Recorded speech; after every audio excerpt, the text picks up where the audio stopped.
The Liberation of Sita by Volga. Translated from the Telugu by T. Vijay Kumar and C. Vijayasree. Chapter 1. The Reunion. Sunset time. The forest, with crimson brightness on one side and engulfing darkness on the other, was like a red furnace, emitting black smoke. Birds flying in rows were returning to their nests, filling the forest with their clamor. Herds of deer were getting ready for a moonlight excursion, shedding their daytime lethargy. The sage's ashram in the thick forest looked beautiful and tranquil, like the creation of an accomplished painter. In the ashram, the evening rituals had begun. Sacrificial fires were glowing. Mantras were being chanted in solemn tones. The women of the hermitage, having watered the plants, were relaxing. Some of them were weaving garlands for the puja. Children, having returned from their forest wanderings, nestled in the embrace of their mothers, who had been eagerly waiting for them. Some mothers were hurrying their children along for the evening ablutions. In one small cottage, a mother was waiting for her children who had not yet come back from the forest. From the look in her eyes, it was clear that she lived only for the children. There was anxiety in those kind, fear-filled eyes. Her name was Sita. She was waiting for her 2 sons. They would normally return by this time every day, bringing some wildflowers with them. They would plead with their mother to use these nameless flowers for worship, and Sita would refuse. So they would give the flowers some strange names. When their mother laughed at their ingenuity, they would sulk. Sita would then appease them by using the flowers for the puja. As darkness thickened, the 2 boys would sing in full-throated ease, and the forest listened to them with rapture. Laba and Kusa had not yet returned. Sita did not apprehend any danger. The boys knew the forest like the back of their hands. They were born there. They had grown up there. They were the sons of the forest. But what was the reason for the delay? Ever since their visit to Ayodhya, Sita's heart was filled with anxiety that she had never felt before. A strange disturbance plagued her mind. Fear not of the forest, but of the city. As the sky darkened, Sita's eyes began to glow like lamps. Just then, the 2 boys walked into that light. Sita heaved a sigh of relief and asked them why they were late. Lava said, "Look, mother," and emptied the flowers he'd brought in his angavastram into a plate. Flowers, red, white, yellow, filled the plate with wild smiles. Such flowers had never been seen before. The fragrance, too, was hitherto unknown. Kusa and Laba looked at their mother, proud of their find. "Where did you get these from?" "They're so pretty," said Sita, touching the petals tenderly. "Mother, we discovered a new garden today. We have never seen such a garden before. Even the divine garden Valmiki Tata told us about is no match for it," Kusa said. Lava nodded, endorsing his brother's words. "Whose garden is that, Kusa?" Sita asked. "Mother, the garden is so beautiful, but its owner is so ugly. She came out when we were plucking the flowers. We got scared." Anna gathered courage somehow and told her, "We are from the ashram. We're collecting flowers for worship." Then we hurried out. His face contorted with disgust. "Her form was so hideous. She was so ugly," Lava recalled with a shudder. "That's wrong, son. Never loathe people for their looks. She has grown a very nice garden, even though she is ugly, hasn't she?" said Sita. "The rest of her is all right, mother, but she didn't have a nose or ears. Instead, there were big holes in her face, as if someone had carved them out." Sita flinched as if someone had whipped her. No ears or nose. "Maybe she had them before. It looked like someone had chopped them off. Isn't that so, brother?" Sita was sure now. It must be Surpanaka. Yes, it is definitely Surpanaka. 18 years ago, Surpanaka came seeking Rama's love. What a pretty woman. The wicked prank played by Rama and Lakshmana left her horribly disfigured. Poor thing. Is Surpanaka living in this forest now? So much time has passed since then. Since Rama insulted Surpanaka, Ravana wanted to take revenge on Rama by abducting me. Do women exist only to be used by men to settle their scores? Rama and Lakshmana would not have done this to Surpanaka if they did not know that she was Ravana's sister. Rama's objective was to provoke Ravana. His mission, to find a cause to start a quarrel with Ravana, was accomplished through Surpanaka. It was all politics. Poor Surpanaka came longing for love. Who will love that ugly woman now that she has lost her ears and nose? Has she spent all her life in lovelessness? Has she showered all her love on that garden? Has she created the garden as an expression of her passion for beauty? Are these flowers a manifestation of the tenderness of her heart? Poor Surpanaka. Lava and Kusa were surprised to see the tears in their mother's eyes. What is this, mother? Why are you getting so distressed hearing about some stranger's ugliness? Sita wiped her tears and said with a smile, Will you take me to that garden tomorrow? Lava and Kusa looked at each other in disbelief. Really, I would like to go with you. Will you take me there? Do you remember the way? The brothers' joy soared to the skies at Sita's words. They were filled with excitement at the thought of their mother accompanying them on an excursion into the forest. They had always wanted to show her all the places in the forest that they were familiar with, but Sita never went out with them. On the few occasions she did go outdoors, it was always with the other women of the hermitage.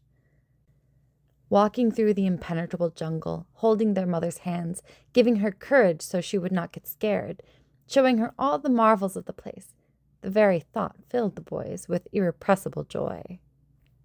They were impatient for dawn to break. The night passed pensively for Sita, too. Memories of the past confronted her, however hard she tried to push them aside. Surpanaka's coming, how beautifully she had walked in. White jasmines in her hair, garlands of yellow ganeru around her neck, bracelets of nilambara on her wrists. She was like a walking creeper in bloom. She looked curiously at my jewelry, as if wondering why I burdened myself with all that metal, which had neither fragrance nor grace. She only looked at me, didn't say a word. She went straight up to Rama. I kept doing my work while paying attention to their conversation. After a while, there was bloodshed in the ashram. A woman's heart-rending cry. How much she must have cursed us for that act. That curse has still not left us, it seems. No man will ever love her. The man who loved me abandoned me. Have the two stories become one and the same, finally? What will Surpanaka say when she sees me?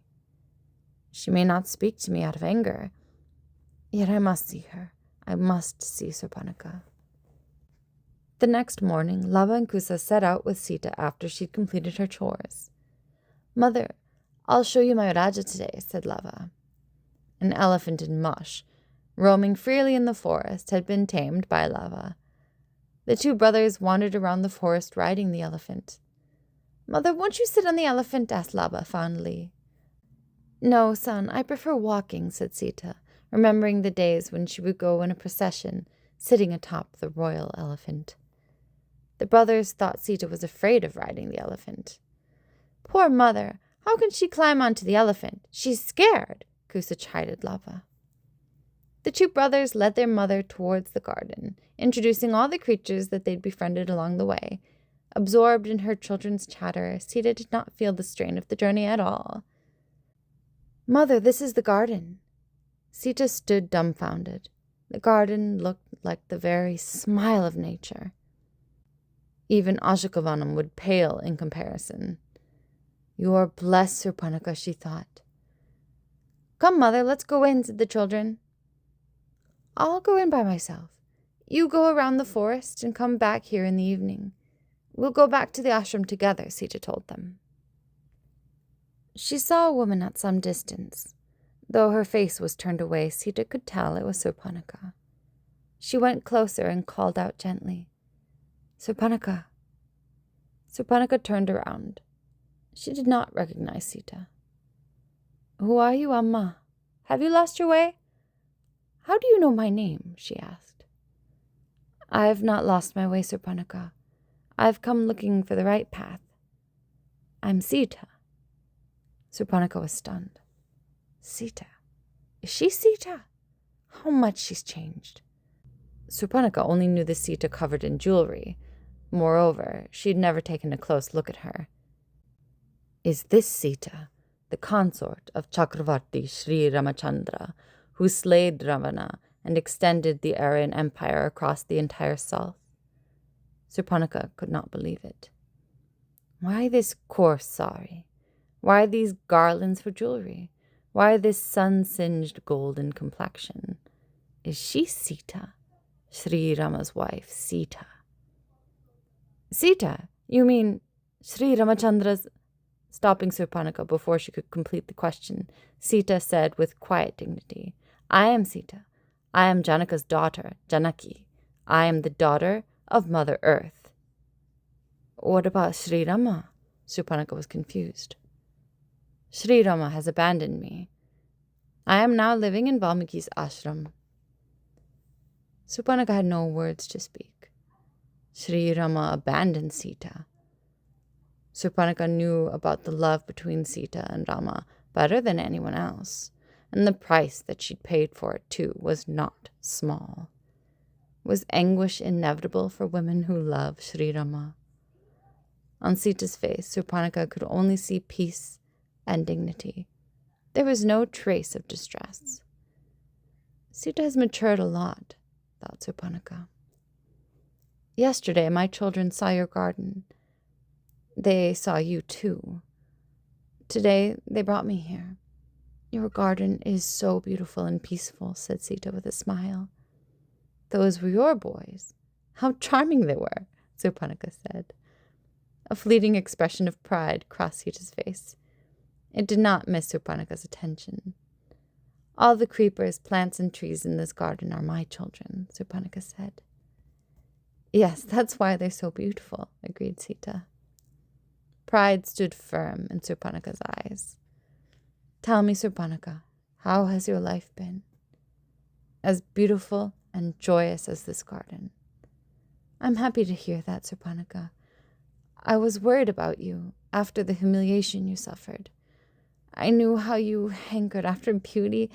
I was worried that, unable to accept your own mutilation, you might have resorted to something extreme.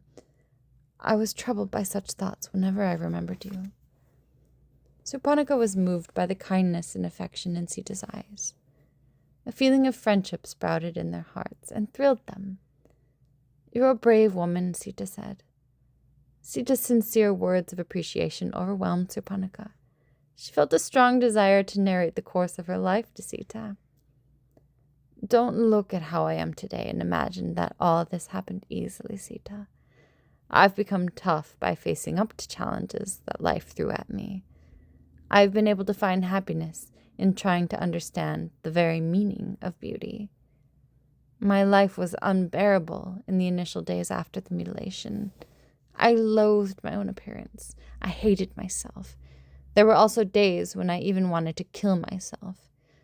I want beauty. I want love. I can't live without them. But I, who was such a worshipper of beauty, was turned into an ugly figure. Looking at my ugliness, men, all the handsome men that I desired, used to abhor me. Those days were hellish. I saw no point in living. My heart burned with pain and anger every single day. How much I cursed Sri Rama, his brother Lakshmana, and you. I spewed venom at all of you. There was not a trace of love left in me. Hate had gripped my heart. I, who loved beauty, began hating everything that was beautiful. My love of beauty turned into jealousy of all those who were beautiful. I became a walking volcano, a stormy sea of grief. Their hearts grew heavy with the recollection of Surpanaka's painful memories. How did you come out of such sorrow, Surpanaka? It was hard. It was hard finding the real meaning of beauty. I was so proud of my beauty. You don't know how much I adored my nose. The sharp noses of you Aryans look strange to me. There's beauty in strangeness too, of course. My nose was neither sharp nor flat. It was, I thought, exactly how Ishvar must have conceived the perfect nose in the beginning of creation. I was so proud of my nose. I used to adorn it with yellow and white wildflowers, which shone like stars on either side. When my lovers tenderly kissed the tip of my nose, it used to arouse me. No one except I will understand what it meant to lose such a nose. I endured all that misery. I endured the burden of all those perverted thoughts that arose out of my disfigurement. Sometimes I felt like disfiguring everyone, everything. I came out of that spitefulness, to love beauty once again, to understand the essence of form and formlessness. I had to wage a huge battle against myself. My only collaborator in that battle was this infinite nature. I struggled a lot to grasp that there is no difference between beauty and ugliness in nature. I observed many living creatures and understood that movement and stillness are one and the same. I discovered the secrets of colors. I had no guru in this matter. I pursued it on my own. I searched every particle in nature, and in the course of that search, my own vision has changed.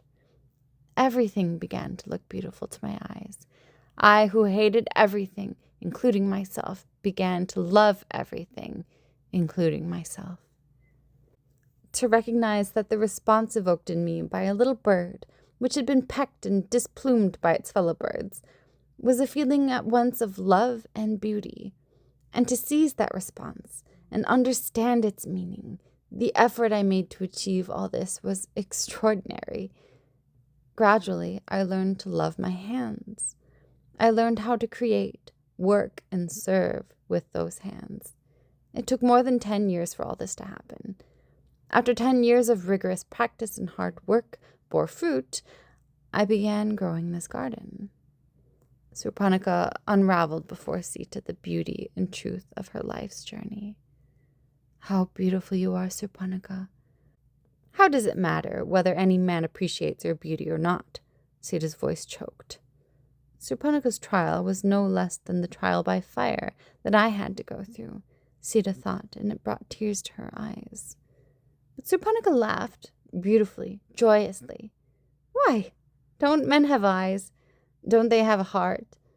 I'm not talking about men who only know how to disfigure and to hate the disfigured. You mean... Sita did not complete the sentence, but its meaning was clear. Your guess is correct, Sita. I found the companionship of a man. There is a man who could own for a while the beauty that flows into nature through my hands and could surrender himself to me. So saying, Surpanaka called out, Sudhira. A strong, well-built man who perfectly fit the description of his name appeared. This is Sita. Sudhira greeted Sita respectfully with folded hands. I just called you to introduce you to Sita. At this, Sudhira turned back and left. In that moment's interaction, Sita could see that there was between them a relationship which she had not seen before between any man and woman. You've made your life a success, haven't you? Sita asked. I've realized that the meaning of success for a woman does not lie in her relationship with a man. Only after that realization did I find this man's companionship. Sita intently listened to Surpanaka's words. There was a rare wisdom and dignity in her words. One felt like listening to her again and again. Sita, what about you? I find fulfillment in bringing up my sons. Is that the goal of your life? Yes. I'm Rama's wife. As the queen, I couldn't discharge my duties. I must at least give to Ramaraja its heirs. You never lived in that kingdom, yet you see how your life is entangled in it, Sita. Yes, being a king's wife, it is inevitable, isn't it? Sita smiled. I don't know why, but I was always afraid of kingdoms. Despite my brother's persuasion, I never lived in the city of Lanka.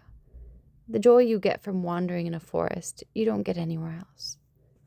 I, too, like the forest life.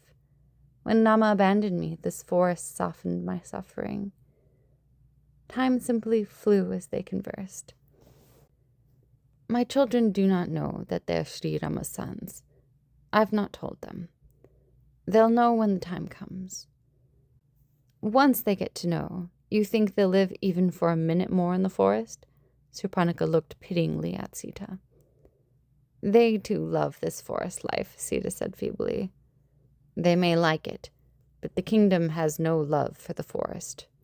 For the development of cities and for the protection of its citizens, it may become inevitable for the children of the forest to migrate.